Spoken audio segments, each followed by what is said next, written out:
Friday afternoon ಮಧ್ಯಾಹ್ನ ಲಂಚ್‌ಗೆ ಹೀರೆಕಾಯಿ ಸ್ವಲ್ಪ ಜಾಸ್ತಿನೇ ಇತ್ತು. ಸೊ, ಹಂಗಾಗಿ ಅದರಿಂದ ಚಟ್ನಿ ಮಾಡ್ಕೊಂಬೇಡ ಅಂತ ಹೇಳ್ಬಿಟ್ಟು ಅದಕ್ಕೆ ಏನೇನು ಬೇಕೋ ಅದನ್ನ ಸೈಡಲ್ಲಿ ಕಟ್ ಮಾಡಿ ಇಟ್ಕೊಂಡಿದ್ದೀನಿ. ಈಗ ಸ್ಟವ್‌ನ ಆನ್ ಮಾಡ್ಕೊಂಡು ಒಂದು ಕಡಾಯಿನ ಇಟ್ಕೊಂಡು ಕಡಾಯಿಗೆ ಒಂದು 4ರಿಂದ 5 ಟೇಬಲ್ ಸ್ಪೂನ್ ಆಗೋಷ್ಟು ಎಣ್ಣೆನ ಸೇರಿಸ್ಕೊಂಡಿದ್ದೀನಿ. ಎಣ್ಣೆ ಕಾದಾದ ನಂತರ ಅದಕ್ಕೆ ಬೆಳ್ಳುಳ್ಳಿ, ಸ್ವಲ್ಪ ಈರುಳ್ಳಿನ ಸೇರಿಸ್ಕೊಂಡು ಚೆನ್ನಾಗಿ ಅದನ್ನು ಫ್ರೈ ಮಾಡ್ಕೋಬೇಕು.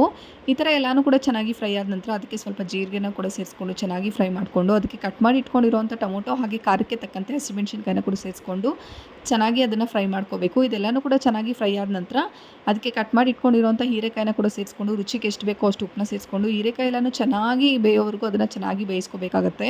ಇನ್ನೊಂದು ಕಡೆ ಸೈಡ್ಗೆ ಬಜ್ಜಿ ಮಾಡ್ಕೊಂಬೇಡ ಅಂತ ಹೇಳ್ಬಿಟ್ಟು ಮೆಣಸಿನ್ಕಾಯಿನ ಈ ಥರ ಬೀಜ ತೆಗೆದು ಅದನ್ನು ಕೂಡ ಕಟ್ ಮಾಡಿ ಇಟ್ಕೊಂಡೆ.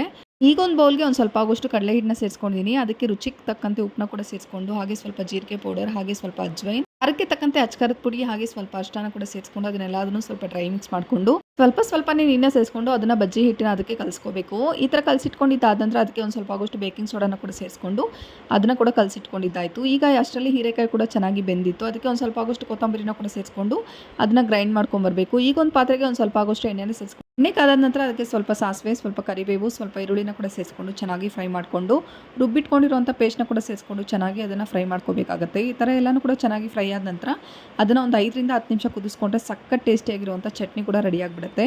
ಇನ್ನೊಂದು ಕಡೆ ಬಜ್ಜಿ ಕೂಡ ಹಾಕ್ಕೊತಾ ಇದ್ದೀನಿ. ಬಜ್ಜಿ ಅಂತೂ ತುಂಬಾ ಕ್ರಿಸ್ಪಿಯಾಗಿ ತುಂಬಾ ಚೆನ್ನಾಗಿ ಬಂದಿತ್ತು. ಒಂದ್ಸಲ ಟ್ರೈ ಮಾಡಿ ನೋಡಿ. ಈ ರೆಸಿಪೀಸ್ನ ನಿಮಗೂ ಕೂಡ ಇಷ್ಟ ಆಗ್ಬೋದು. ಇನ್ನು ಇವತ್ತು ಶುಕ್ರವಾರ ಆಗಿರೋದ್ರಿಂದ ವಾರದ ಪೂಜೆ ಕೂಡ ಮಾಡಬೇಕಾಗಿದ್ದು ಬೆಳಿಗ್ಗೆ ಮಾಡೋಣ ಅಂತ ಅಂದ್ಕೊಂಡೆ. ಮಕ್ಕಳಿರೋ ಮನೇಲಿ ಬೆಳಿಗ್ಗೆ ಆಗೋದೇ ಇಲ್ಲ.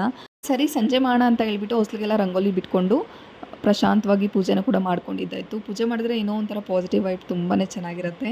ಈ ರೆಸಿಪೀಸ್ ನಿಮಗೆ ಇಷ್ಟ ಆದರೆ ಲೈಕ್ ಮಾಡೋದನ್ನು ಮರಿಬೇಡಿ. Thank you.